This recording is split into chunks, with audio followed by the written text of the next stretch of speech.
ಕುರುಡು ನಂಬಿಕೆ ಅಂತ ಹೇಳ್ತೀವಿ. ಬ್ಲೈಂಡ್ ಟ್ರಸ್ಟ್ ಅಂತ ಹೇಳ್ತೀವಿ ಇಂಗ್ಲೀಷಲ್ಲಿ. ಸೊ ಎಷ್ಟೋ ಜನ ರಿಲೇಶನ್‌ಶಿಪ್ಪಲ್ಲಿ ಬ್ಲೈಂಡ್ ಟ್ರಸ್ಟಲ್ಲೇ ಇರ್ತಾರೆ. ಈ ಬ್ಲೈಂಡ್ ಟ್ರಸ್ಟು ನಿಮಗೆ ತುಂಬ ಡೇಂಜರಸ್ ಆ್ಯಕ್ಚುಲಿ ಅಪಾಯಕಾರಿ ಅಂತ ಹೇಳ್ತೀವಿ. ಸೊ ಈ ಯಾವ ಥರ ಡೇಂಜರಸ್ ಇರುತ್ತೆ? ಯಾವ ಥರ ಅಪಾಯಕಾರಿ ಇರುತ್ತೆ? ಆ್ಯಂಡ್ ಯಾಕೆ ಬ್ಲೈಂಡ್ ಟ್ರಸ್ಟ್ ಇರಬಾರ್ದು? ಇಲ್ಲಿ ರಿಲೇಶನ್‌ಶಿಪ್ ಅಂತಲ್ಲ, ಎಲ್ಲಾ ಕಡೆಗೂ ಆ ಬ್ಲೈಂಡ್ ಟ್ರಸ್ಟ್ ಇರಬಾರ್ದು. ಸೊ ನಿಮಗೆ ತುಂಬ ಮೋಸ ಹೋಗೋ ಸಾಧ್ಯತೆಗಳು ಇರುತ್ತೆ. ಓಕೆ, ಅದನ್ನ ನೋಡೋಣ. ಅದಕ್ಕಿಂತ ಮುಂಚೆ ಆಸ್ ಯೂಶುವಲ್ ಫಸ್ಟ್ ಟೈಮ್ ನಮ್ಮ ಚಾನಲ್ ನೋಡ್ತಾ ಇದ್ರೆ ಸಬ್ಸ್ಕ್ರೈಬ್ ಮಾಡಿ, ಸಪೋರ್ಟ್ ಮಾಡಿ. ಆ್ಯಂಡ್ ಕೌನ್ಸಿಲಿಂಗ್ ಬೇಕು, ನನ್ನ ಜೊತೆ ಮಾತಾಡಬೇಕಂದ್ರೆ ಸ್ಕ್ರೀನ್ ಮೇಲೆ ನಂಬರ್ ಹಾಕಿರ್ತೀನಿ. ಸೊ ಕಾಂಟ್ಯಾಕ್ಟ್ ಮಾಡಿ ಅಂತ ಹೇಳ್ತಾ, ಆ್ಯಂಡ್ ವಿಡಿಯೋ ಕೊನೆ ತನಕ ನೋಡಿ, ಕ್ಲಾರಿಟಿ ಸಿಕ್ಕತ್ತೆ. ಫಸ್ಟ್ ಪಾಯಿಂಟ್ ಏನಂತ ಹೇಳಿದ್ರೆ, ತಪ್ಪು ಒಮ್ಮೆ ಆಗಬಹುದು ಮನುಷ್ಯನಲ್ಲಿ ಸಹಜವಾಗಿ. ಆದರೆ ಪದೇ ಪದೇ ನಡೆಯುವಂಥ ತಪ್ಪನ್ನು ನೀವು ಗಮನಿಸಬೇಕಾಗತ್ತೆ. ಬ್ಲೈಂಡ್ ಆಗಿ ಟ್ರಸ್ಟ್ ಮಾಡಕ್ಕೆ ಶುರು ಮಾಡಿದ್ರೆ ಏನಾಗುತ್ತೆ ರಿಲೇಶನ್‌ಶಿಪ್ಪಲ್ಲಿ, ಅವ್ರು ಮತ್ತೆ ಮತ್ತೆ ತುಂಬ ತಪ್ಪುಗಳನ್ನು ಮಾಡುವಂಥ ಸಾಧ್ಯತೆಗಳಿರುತ್ತೆ. ಮೊದಲನೇ ಪಾಯಿಂಟ್. ಆ್ಯಂಡ್ ಎರಡನೇದು ಏನಂತ ಹೇಳಿದ್ರೆ, ನಿಮಗೆ ತುಂಬ ನಂಬಿಸುವಂಥದ್ದು ಕೆಲಸ ಮಾಡ್ತಾರೆ. ಈಗ ನೀವು ಬ್ಲೈಂಡ್ ಟ್ರಸ್ಟ್ ಅಂತ ಹೇಳಿದ್ರೆ, ನೀವು ಅವರಿಗೆ ಒಂದೇ 1% ಕೂಡ ಅವ್ರ ಮೇಲೆ ಅನುಮಾನ ಅನ್ನೋದೇ ಇರಲ್ಲ ನಿಮಗೆ. ಅವ್ರು ಏನು ಮಾಡಿದ್ರು ಎಕ್ಸಾಕ್ಟ್ಲಿ ಗೋಲ್ಡ್ ಕ್ಯಾರೆಟ್ ಅಂತ ಈ ಥರ ಒಂದು ಥಾಟ್ ಇರುತ್ತೆ ನಿಮಗೆ. ಏನು ಮಾಡಿದ್ರು ಸೈ ಅಂತ ಹೇಳ್ತೀರಿ. ಸೊ ನಾನು ಹೇಳೋದು ಏನಂತ ಹೇಳಿದ್ರೆ, ಇರಲಿ, ಆದರೂ ನೀವು ನಿಮ್ಮ ಸೇಫ್ಟಿಗೋಸ್ಕರ, ನಿಮ್ಮ ಸೇಫ್ಟಿ ಅಂದ್ರೆ ಏನು? ನಿಮ್ಮ ರಿಲೇಶನ್‌ಶಿಪ್ ಸರಿ ಹೋಗ್ಲಿಕ್ಕೋಸ್ಕರನಾದರೂ ಈ ಬ್ಲೈಂಡ್ ಟ್ರಸ್ಟಿಂದ ಆಚೆ ಬಂದು ಒಂದು ಟ್ರಸ್ಟ್ ಇರಬೇಕಷ್ಟೇನೆ. ನಂಬಿಕೆ, ಆಗುಹೋಗುಗಳೇನು, ಸತ್ಯಾಸತ್ಯತೆಗಳೇನು, ಇದು ಪ್ರಾಂಪ್ಟ್ ಇದೇನಾ ಇಲ್ವಾ, ಎಲ್ಲಾನು ನೀವು ಕ್ರಾಸ್ ವೆರಿಫೈ ಮಾಡಿದ್ರೆ ತುಂಬ ಒಳ್ಳೆಯದು. ಇಲ್ಲ ನೀವು ತುಂಬ ಮೋಸ ಹೋಗುವಂಥ ಸಾಧ್ಯತೆಗಳಿರುತ್ತೆ 100%. ಎಷ್ಟೋ ರಿಲೇಶನ್‌ಶಿಪ್‌ಗಳಲ್ಲಿ ಇದೇ ಆಗಿರೋದು ಆ್ಯಂಡ್ ಇದೇ ನಡೆದು ಹೋಗಿರೋದು actually. Okay, and the next point ಏನಂತ ಹೇಳಿದ್ರೆ, ಪ್ರೀತಿ ಅಂದರೆ ವೈಯಕ್ತಿಕ ಮಿತಿಗಳನ್ನು ಕಳೆದುಕೊಳ್ಳೋದಿರಲ್ಲ ಆ್ಯಕ್ಚುಲಿ. ಬ್ಲೈಂಡ್ ಟ್ರಸ್ಟ್ ಮಾಡಿದ್ರೆ ನೀವೆಲ್ಲಾನು ಕೂಡ ಕಳೆದುಕೊಂಡ್ಬಿಡ್ತೀರಿ.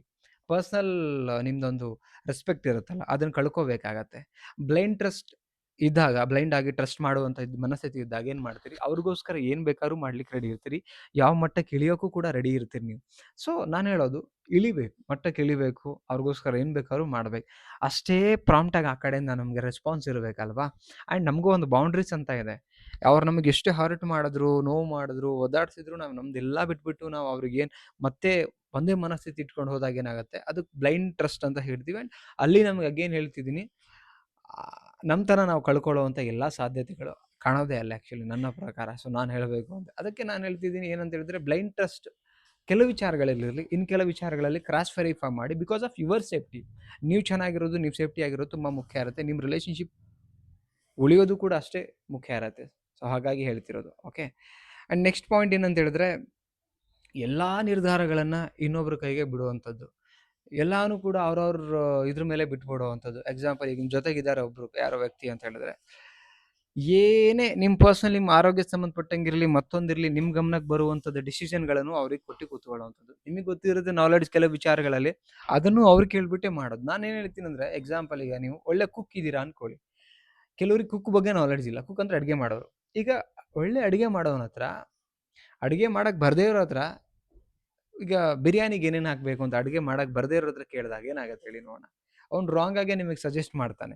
ನಿಮಗೆಲ್ಲ ಗೊತ್ತಿದ್ದು ಡಿಸಿಷನ್ ಏನು, ನೀವು ಹೇಳಪ್ಪ, ನೀನು ಹೇಳ್ದಂಗೆ ನಾನು ಎಲ್ಲಾನು ಥಿಂಗ್ಸ್ ಹಾಕ್ಬಿಟ್ಟು ಒಳ್ಳೆ ಬಿರಿಯಾನಿ ಮಾಡ್ತೀನಿ ಅಂದರೆ ಆ ಬಿರಿಯಾನಿ ತಿನ್ನೋಕ್ಕಾಗಲ್ಲ. ಹಾಗೆ ಎಕ್ಸಾಂಪಲ್ ಕೊಟ್ಟೆ. ಅದೇ ಥರ ಲೈಫಲ್ಲಿ ನಿಮ್ಮ ಎಲ್ಲ ಡಿಸಿಷನ್ಗಳನ್ನು ಅವರಲ್ಲಿ ಹಾಕ್ಬೇಡಿ. ಅವ್ರಿಗೆ ಆ ನಾಲೆಡ್ಜ್ ಇದೆಯಾ, ಸತ್ಯಾಸತ್ಯತೆಗಳೇನು, ಸಂಗತಿಗಳೇನು, ಪ್ರಾಕ್ಟಿಕಲ್ ಏನು, ಇದೆಲ್ಲ ಥಿಂಕ್ ಮಾಡಿ ಆಮೇಲೆ ನೀವು ಇದನ್ನು ಮಾಡುವಂಥದ್ದು. ಇದನ್ನು ನೆನಪಲ್ಲಿಟ್ಕೊಳ್ಳಿ. ಆ್ಯಂಡ್ ನೆಕ್ಸ್ಟ್ ಪಾಯಿಂಟ್ ಏನಂತ ಹೇಳಿದ್ರೆ, ನಿಮ್ಮ ಭಾವನೆಗಳನ್ನು ಯಾವಾಗಲೂ ಕಡೆಗಾಣಿಸುವಂಥದ್ದು ಮಾಡ್ತಾರೆ.